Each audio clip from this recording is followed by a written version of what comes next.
E chegamos no nosso penúltimo áudio do Evangelho de Marcos. Você está ouvindo o plano de leitura da Bíblia em 365 dias e eu sou Laura Schwember, quem está tendo a honra de narrar este plano para você.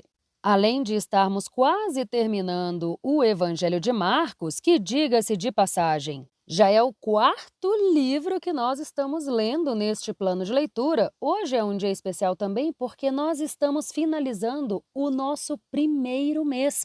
Olha só, nós ainda temos 11 meses pela frente.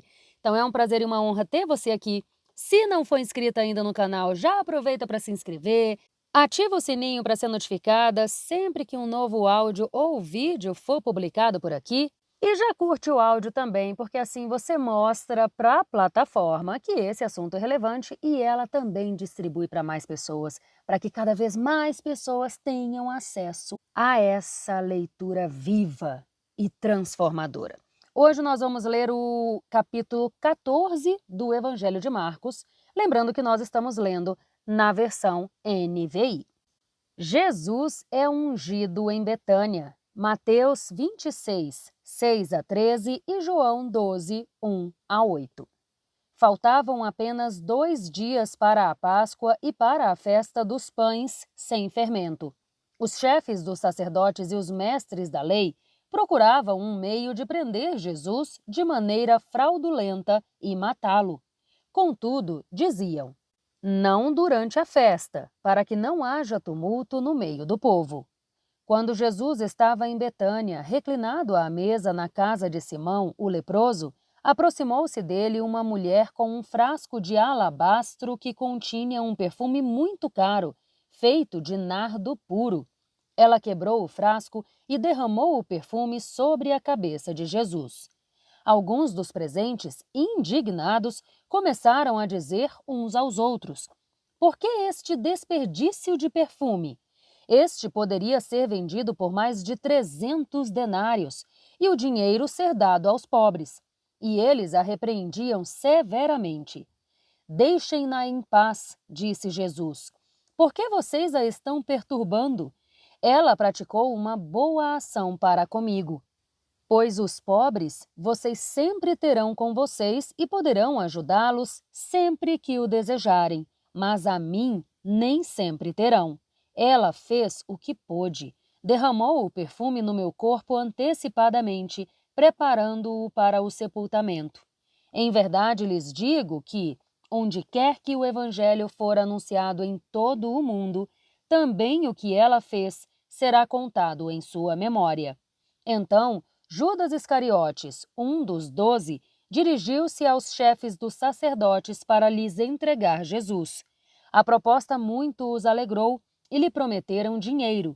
Assim, ele procurava uma oportunidade para entregá-lo. A ceia do Senhor. Mateus 26, 17 a 30, Lucas 22, 7 a 23 e João 13, 18 a 30. No primeiro dia da festa dos pães sem fermento, quando se costumava sacrificar o cordeiro pascal, os discípulos de Jesus lhe perguntaram: aonde queres que vamos e te preparemos a refeição da Páscoa? Então, ele enviou 2 dos seus discípulos, dizendo-lhes: entrem na cidade e um homem com um pote de água virá ao encontro de vocês. Sigam-no e digam ao dono da casa em que ele entrar: o mestre pergunta: onde é o salão de hóspedes no qual comerei a Páscoa com os meus discípulos? Ele lhes mostrará uma ampla sala no andar superior, mobiliada e pronta. Façam ali os preparativos para nós. Os discípulos se retiraram, entraram na cidade, encontraram tudo como Jesus lhes tinha dito e prepararam a Páscoa. Ao anoitecer, Jesus chegou com os 12. Enquanto comiam reclinados à mesa, Jesus disse: em verdade lhes digo que um de vocês, que está comendo comigo, me trairá. Eles ficaram tristes e começaram a dizer-lhe um após outro: com certeza não sou eu. Jesus afirmou: é um dos 12, alguém que come comigo do mesmo prato. O Filho do Homem irá, como está escrito a seu respeito, mas ai daquele por quem o Filho do Homem é traído. Melhor seria que não houvesse nascido. Enquanto comiam, Jesus pegou o pão, deu graças, partiu-o e o deu aos discípulos, dizendo: Peguem, isto é o meu corpo. Em seguida, pegou o cálice, deu graças e o ofereceu aos discípulos, e todos beberam dele. Então, ele lhes disse: Isto é o meu sangue da aliança, que é derramado em favor de muitos. Em verdade lhes digo que não beberei outra vez do fruto da videira até aquele dia em que beberei o vinho novo no reino de Deus. Depois de terem cantado um hino, saíram para o Monte das Oliveiras. Jesus prediz que Pedro o negará. Mateus 26, 31 a 35, Lucas 22, 31 a 34 e João 13, 36 a 38. Jesus lhes disse: Todos vocês me abandonarão, pois está escrito: ferirei o pastor e as ovelhas serão dispersas. Mas depois de ressuscitar, irei diante de vocês para a Galileia. Pedro declarou: Ainda que todos te abandonem, eu não te abandonarei. Jesus respondeu: Em verdade lhe digo que ainda hoje, esta noite, antes que o galo cante 2 vezes, 3 vezes você me negará. Pedro, porém, insistia ainda mais. Mesmo que seja preciso que eu morra contigo, nunca te negarei. E todos os outros disseram o mesmo. Jesus no Getsêmani. Jesus no Getsêmani. Mateus 26, 36 a 46, Lucas 22, 39 a 46. Então foram para um lugar chamado Getsêmani e Jesus disse aos seus discípulos: Sentem-se aqui enquanto vou orar. Ele levou consigo Pedro, Tiago e João e começou a ficar aflito e angustiado. A minha alma está profundamente triste, em uma tristeza mortal, disse. Fiquem aqui e vigiem. Indo um pouco mais adiante, prostrou-se no chão e orava para que, se possível, fosse afastada dele aquela hora. Ele dizia: Abba, Pai, tudo te é possível. Afasta de mim este cálice. Contudo, não seja como eu quero, mas como tu queres. Depois, voltou aos seus discípulos e os encontrou dormindo. Simão, disse a Pedro, você está dormindo? Não pôde vigiar nem por 1 hora? Vigiem e orem para que não caiam em tentação. O espírito está pronto, mas a carne é fraca. Mais uma vez ele se retirou e orou, repetindo as mesmas palavras. Quando voltou, de novo os encontrou dormindo, porque os olhos deles estavam pesados. Eles não sabiam o que lhe dizer. Voltando pela 3ª vez, ele lhes disse: Vocês ainda dormem e descansam? Basta, chegou a hora. O Filho do Homem será entregue nas mãos de pecadores. Levantem-se e vamos. Aí vem o meu traidor. Jesus é preso. Mateus 26, 47 a 56, Lucas 22, 47 a 53 e João 18, 1 a 11. Enquanto ele ainda falava, apareceu Judas, um dos 12. Com ele estava uma multidão armada de espadas e varas, enviada pelos chefes dos sacerdotes, mestres da lei e líderes religiosos. O traidor havia combinado um sinal com eles. Ele é aquele a quem eu saudar com um beijo. Prendam-no e levem-no em segurança. Dirigindo-se imediatamente a Jesus, Judas disse: Rabi, e o beijou. Então os homens agarraram Jesus e o prenderam.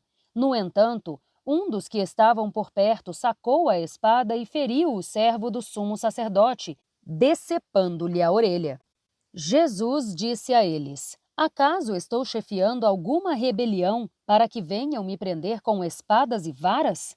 Todos os dias estive com vocês, ensinando no templo, e vocês não me prenderam. Mas era preciso que se cumprissem as Escrituras. Então, todos o abandonaram e fugiram. Um jovem que se cobria apenas com um lençol de linho estava seguindo Jesus. Quando tentaram prendê-lo, fugiu nu, deixando o lençol para trás. Jesus diante do sinédrio. Eles levaram Jesus para o sumo sacerdote e então se reuniram todos os chefes dos sacerdotes, os líderes religiosos e os mestres da lei. Pedro o seguiu de longe até o pátio do sumo sacerdote. Sentando-se ali com os guardas, aquentava-se junto ao fogo. Os chefes dos sacerdotes e todo o sinédrio procuravam um depoimento contra Jesus, para que pudessem condená-lo à morte. No entanto, não encontraram nenhum. Muitos testemunharam falsamente contra ele, mas as declarações deles não eram coerentes. Então, levantaram-se alguns e declararam falsamente contra ele. Nós o ouvimos dizer: destruirei este templo feito por mãos humanas, e em 3 dias construirei outro, não feito por mãos de homens. Contudo, nem mesmo assim o depoimento deles era coerente. Então, o sumo sacerdote levantou-se diante deles e perguntou a Jesus: Você não vai responder à acusação que estes fazem contra você? Jesus, porém, permaneceu em silêncio e nada respondeu. Outra vez, o sumo sacerdote lhe perguntou: Você é o Cristo, o Filho do Deus bendito? Sou, disse Jesus, e verão o Filho do Homem assentado à direita do Poderoso e vindo com as nuvens do céu. O sumo sacerdote rasgou as próprias vestes e perguntou: Por que precisamos de mais testemunhas? Vocês ouviram a blasfêmia. O que acham? Todos o condenaram como digno de morte. Então, alguns começaram a cuspir nele, vendaram-lhe os olhos e, dando-lhe murros, diziam: Profetize! Os guardas o levaram, dando-lhe tapas. Pedro nega Jesus. Mateus 26, 69 a 75, Lucas 22, 54 a 62, João 18, 15 a 18 e 25 a 27. Estando Pedro embaixo, no pátio, uma das criadas do sumo sacerdote passou por ali. Quando ela viu Pedro se aquecendo, olhou bem para ele e disse: Você também estava com Jesus, o Nazareno. Contudo, ele negou, dizendo: Não o conheço, nem sei do que você está falando. E saiu para o alpendre. Nesse momento, o galo cantou. Quando a criada o viu lá, disse novamente aos que estavam por perto: Esse aí é um deles. Ele, porém, negou outra vez. Pouco tempo depois, os que estavam sentados ali perto disseram a Pedro: Certamente você é um deles. Você é Galileu. Ele, porém, começou a amaldiçoar e a jurar: Não conheço esse homem de quem vocês estão falando. Logo o galo cantou pela 2ª vez. Então, Pedro lembrou-se da palavra que Jesus lhe havia dito: Antes que o galo cante 2 vezes, você me negará 3 vezes. E se pôs a chorar. E assim nós terminamos mais este trecho de leitura da Bíblia, né? Mais este passinho que a gente dá juntas nesse plano de leitura em 365 dias. Eu te espero aqui amanhã para a gente dar mais um passinho juntas, que inclusive vai ser o último passinho do Evangelho de Marcos, tá? Porque amanhã é o nosso último trecho de leitura do Evangelho de Marcos. Um grande beijo e até lá! Tchau, tchau!